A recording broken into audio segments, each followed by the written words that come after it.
দেখা হবে রাজপথে, দেখা হবে লড়াইয়ের মাঠে, দেখা হবে আবারও আগামী নির্বাচনে।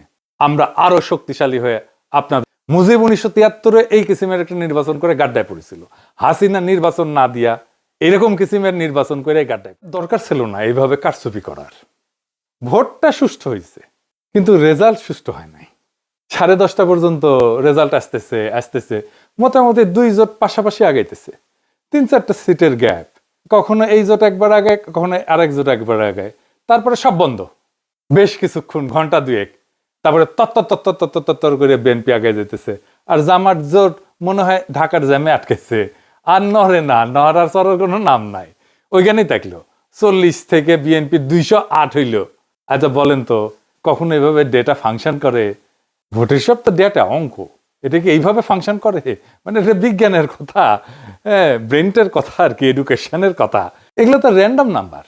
যেভাবে ভোটের রেজাল্ট ঘোষণা করা হয়েছে এর কোনো প্যাটার্ন মানে নাই। আপনি এই ডেটা যে কোনো ম্যাথমেটিক্যাল স্ট্যাটিস্টিক্যাল মডেলে ফেলেন, তারপরে দেখবেন এটা ম্যানিপুলেশন হয়েছে। একদম সেই অঙ্কে কষে এটা বুঝাই দেওয়া যাবে। আমি বুঝাই বলি একটা, ধরেন এটা 300 সিট, তাই না? 2 জোটের সাপোর্ট মোটামুটি কাছাকাছি। তো র্যান্ডম অর্ডারে সিট ডিক্লারেশনের যে ধারা একটার পর একটা আসতেছে, এইটা যদি আমি সাইমুলেশন করি, বারবার করে দেখি, ধরেন 1 লাখ বার করি, করে দেখবো যে কয়বার এরকম প্যাটার্ন আসে। প্যাটার্নটা কিরকম? যে 10:30 পর্যন্ত নেক টু নেক ফাইট চলতেছে, তারপরে টোটাল ফ্রিজ একদিকে, আর একদিকে ম্যাসিভ অ্যাক্সেলারেশন, দাম করে উঠে গেছে উপরে। এটা সম্ভাব্যতা কত? এটা সম্ভাব্যতা যদি 0-এর কাছাকাছি হয় তাইলে এটা কারচুপি। আমি অঙ্কটা করেছি, অঙ্ক করলে আমাদের বাংলার মার্টিন লুথার কিং অঙ্ক ভয় পায়, তো আমি করেছি, যদিও আমি স্ট্যাটিস্টিশিয়ান না। তাইলে এইটা হওয়ার সম্ভাবনা 0। মানে 1,90,000 বিলিয়ন কোটি বার যদি আপনি এটা করেন তাহলে একবার আপনি এটার চান্স আছে। মানে বুঝেছেন তো এডিটর সাহেব, লিখে দেন 1,90,000 বিলিয়ন কোটি বার আপনি যদি এটা সাইমুলেট করেন, প্রায় অসীম সংখ্যায়, তাহলে একবার এটা হওয়ার সম্ভাবনা আছে। এই এই এই নির্বাচনে যেটা হয়েছে, কি রেকর্ড দেখেছেন? গিনেস বুকে ঠাঁই পাবে বিএনপি দল হিসেবে। এবং তাদের বুদ্ধিজীবীরা এইরকম আসন সংখ্যার কথাই কিন্তু বলছে, 200-র বেশি পাবে বলছে না? বলছে জামাত এনসিপি 80টার মতো পাবে, তাই হয়েছে। আমার প্রশ্ন হইতেছে এত নিখুঁত প্রেডিকশন কেমনে করলো? তার মানে আগে থেকে সাজানো ছিল, তাই না? আচ্ছা এই যে 208টা সিট যে পেল, এইরকম আওয়াজ কি বিএনপির ছিল যে 208টা সিট পাবে? ইলেকশনে মাঠে ছিল, বরং উল্টাটা ছিল। এই লেভেলে জিততে হইলে তো একটা ইস্যু লাগে রে ভাই, বড় ইস্যু লাগে, যে ইস্যুতে সারা দেশ র্যালি করবে। 2008 সালে ইস্যু ছিল বিএনপির দুর্নীতি, সেজন্য আওয়ামী লীগ জিতেছিল, এরকম জিতেছিল। 70-এর নির্বাচনে ছিল স্বায়ত্তশাসন, এজন্য মুজিব জিতেছিল। এইবার কি ছিল? Family card. মানে মানুষ পাগল হইয়া ফ্যামিলি কার্ডের জন্য ছাপ্পর ফাইরা ভোট দিছে। আপনারা সবাই দেখেছেন যে মামুনুল হককে বিজয় ঘোষণা করছে সব কয়টা মিডিয়া, তারপরে ওই খবর সবাই মুছে দিছে। তারপরে দেখি ববি আজাদ জয়, এরকম তো অনেক আসন হয়েছে। এমনকি তারেক রহমানের আসন হয়েছে, 3,500-এর ব্যবধান ছিল, 17টা কেন্দ্র বাকি ছিল গোনা, তারেক রহমানকে বিজয়ী ঘোষণা করে দিছে। তারেক রহমানের প্রতিদ্বন্দ্বী লিখছে এটা, আমি স্ক্রিনশট নিয়ে রাখছি। ওই সময় খুলনাতে মিয়া গোলাম পারোয়ার কত ভোটে হারছে জানেন? 2,000 ভোটে মাত্র। শুধু জামাত 5,000-এর কম ভোটে হারছে এরকম আসনের সংখ্যা কত জানেন? 53টা। মূলত এই 53টা আসনে কারচুপি করে হারানো হয়েছে জামাতকে। কেউ বলে এটা 70টা।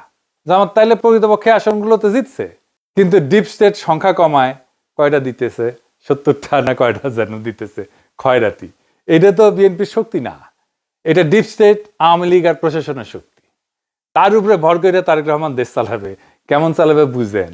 আমাদের প্রতিপক্ষ তো বিএনপি না, আমাদের প্রতিপক্ষ BNP plus Awami League plus deep state plus India.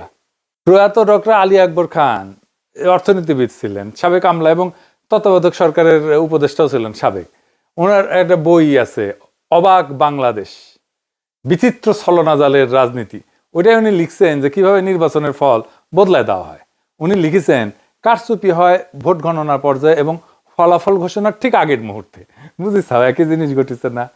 অধিকাংশ ক্ষেত্রে দেখা যায় ভোট গ্রহণ শেষ হওয়ার পর যখন গণনা শুরু হয় তখন বিরোধী দলের পোলিং এজেন্টদের ভয়ভীতি দেখায় বা প্রশাসনের সহায়তায় কেন্দ্র থেকে বের করে দেওয়া হয়। আমরা বলে জাতীয় পার্টিকে ওয়াইপ আউট করে দিছি। রংপুর ছিল জাতীয় পার্টির দুর্গ। আওয়ামী লীগ বিএনপি 35 বছর ধরে চিট ধরাইতে পারেনি সেই দুর্গতে। আমরা এটা ফ্ল্যাট করে দিছি। আমরাই করছি, বিএনপি করে নাই।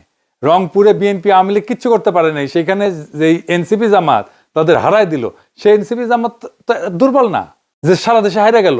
এই চিত্রটা, রংপুরের চিত্রই সারা দেশে হওয়ার কথা ছিল, হইল না, ডিপ স্টেট হইতে দিল না। এটা আসলে করার দরকার ছিল না, এই আকামটা করার দরকার ছিল না।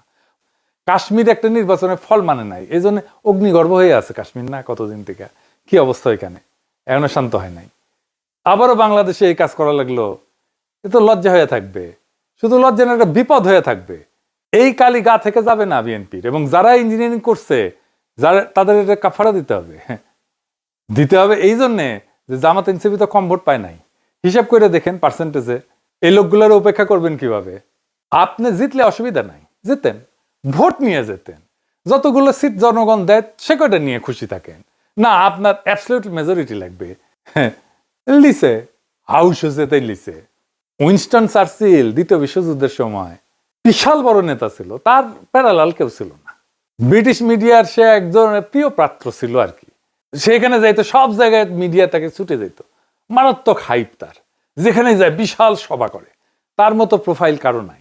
সে দ্বিতীয় বিশ্বযুদ্ধের বিজয়ের নেতা। সেই যুদ্ধ শেষ হওয়ার পর এই নির্বাচন দেওয়া হয়েছে, গোহারা হারছে লেবার পার্টির কাছে, তাকে নিয়ে হওয়া হাইপ কই ভ্যানিশ হইল। আবার কিন্তু সে ঠিকই 5 বছর পরে নির্বাচনে জিতেছে। পাবলিকের মনে এরকম। চার্চিল যদি একটা বিশ্বযুদ্ধ জেতার পরে হারতে পারে, সেই তুলনায় আমরা কিছুই না, হারিছি। আমরা তো স্বীকার করি হারিছি, আমরা বিরোধী দল, অপোজিশন, কিন্তু আমরা রেসপন্সিবল অপোজিশন হইতে চাই। সামনের বার জিততে হবে।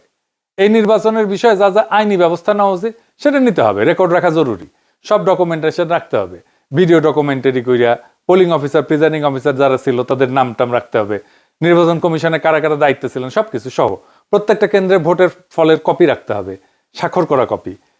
এই নির্বাচনে যা যা অনিয়ম হয়েছে সেটা ভিডিও ডকুমেন্টারি, ক্লিপ, অডিও সব আর্কাইভ করে রাখতে হবে। যে সমস্ত প্রার্থীকে হারায় দেওয়া হয়েছে তাদের পোলিং এজেন্টদের, কর্মীদের সাক্ষাৎকার ডকুমেন্ট করা উচিত। তারপর নির্বাচনের ক্যাম্পেইন করার সময় নারীদের উপরে যে হামলা করছে বিএনপি, সেগুলো ডকুমেন্টেশন থাকা উচিত। এই নির্বাচনে আমরা যে হাইট তুলছিলাম সেটা তুলনাহীন।